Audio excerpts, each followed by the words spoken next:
Hey yo, it's Daeni and welcome back to the channel. Today's a new day. This is a new video. New year, new me, new you, new everybody. We're gonna have a list now, as you may say, or verbally. I'm gonna verbally share with you the potential firearms that I will try to obtain in 2024. I did a video. I didn't really post it because I just felt like it had too many websites, and you know what they say about too many websites. And you know, my boss, you know how they are when it comes to certain content, especially the firearm stuff.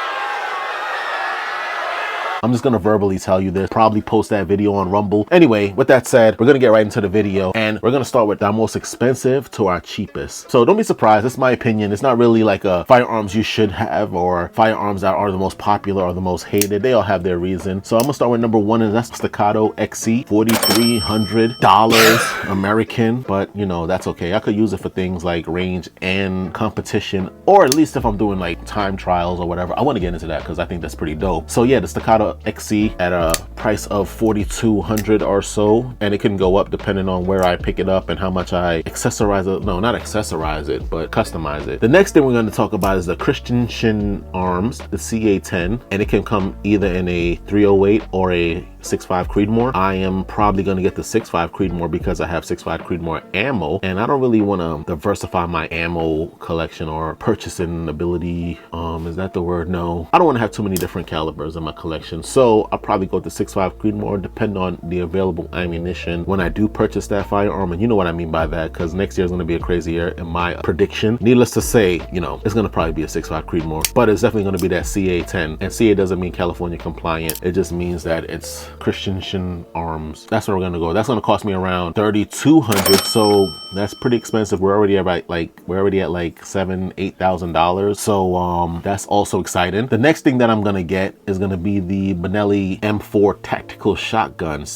Anyway, it's a semi-automatic, but it has like a tube and it's automatically fed into the chamber versus like a pump action shotgun. I fired one, and I think that it was a great purchase, and not a purchase but a great experience. Probably wasn't the M4 tactical per se, but it definitely was still not Benelli. It wasn't the M4 tactical, but it was a pretty good experience. So they sold me on that particular firearm. And you know, while I don't shoot a lot of shotguns, it's not gonna be like up there on my list to do or to get, but if the opportunity presents itself, or I can find one at a discounted price, I will definitely that would be a purchase. Let's just leave it at that. I will definitely purchase that particular firearm if the opportunity presented itself. The next thing that we're going to be looking at is going to be the I said the Staccato, I said the Christensen Arms, Benelli Kalashnikov. We're going with the 103. Classic, classy, very beautiful firearm. I don't really shoot AKs like that, but I've been getting into it lately. And while before, when I could have gotten into it, 6762 by 39 was relatively cheap. Now no one wants to use the Monarch shell, Monarch ammunition, because it's steel and it damages their range. That's not going to stop me from getting the AK. And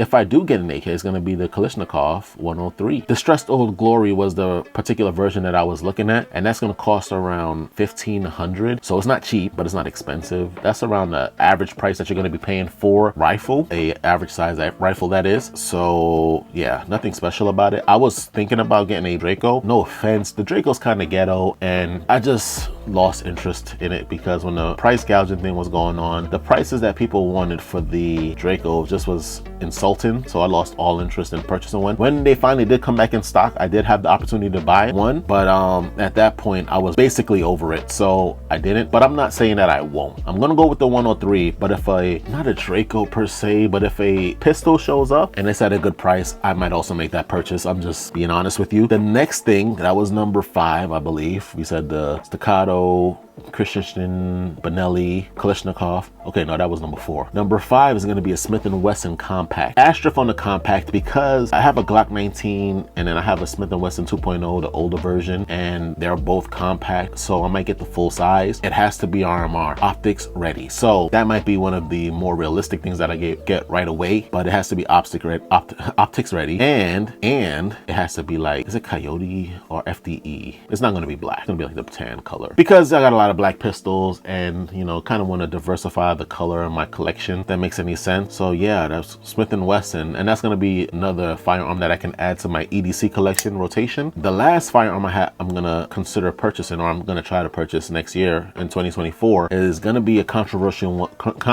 one. And bringing up the name kind of makes people feel like the devil farted in their bedsheet. I mean, I think they're an entertaining gun, and not just the gun itself, but the whole ecosystem around that firearm, and that's the YC9, the High Point, the Yeet Cannon, the newer version, not the older version. I do own the older version. I have no problems with the C9. The C9 mean Cannon 9, and then because if YC9 means Yeet Cannon, that's another video. The point is this: I'm gonna buy one. I want to compare the two. I've heard horror stories with the new YC9, and I've heard some people have some really good things to say about it. So I need my own opinion, and I just like to have that. I like to be experienced before I say anything to anyone. I've had the C9. I have no issues with it. It's a bit bulky. It's a bit big. It's a bit weird. I don't like a lot of features on the Yeet Cannon. But for the price and the level of reliability, at least for me, I think that I don't have any issues with it. But that's just my opinion. I don't really want to put that on you because you probably have your own experience with high points, with any firearm at that. And there's some firearms that you might love that I might hate. But that's really the collection. Again, I'm gonna put the video on Rumble, the longer version with actual websites and more accuracy as far as pricing is concerned. And but I just had to go through it real quick for you because, again, you know, it had like websites, and I don't really want to trigger any type of alert in the system. So thank you for watching. Hope you enjoyed the video. Comment down below what your top 5 or 6 is for next year. It's good to have a bit of a direction when it comes to this firearm stuff, because it can get really expensive, and if you're really compulsive when it comes to purchasing these things, you end up spending more money than you want to spend buying guns that you never really did any research on, and you ended up hating certain brands, like, you know, certain brands that aren't at their peak, and you might have been a little bit overzealous when you went to purchase it, spend more money than you really needed to spend. But if you had a direction, I think that it definitely would have, I'm speaking, sound like I'm projecting, but do research, do your research. You know, don't just take people's word on the internet for it. And again, thank you for watching. Hope you enjoyed the video. 1.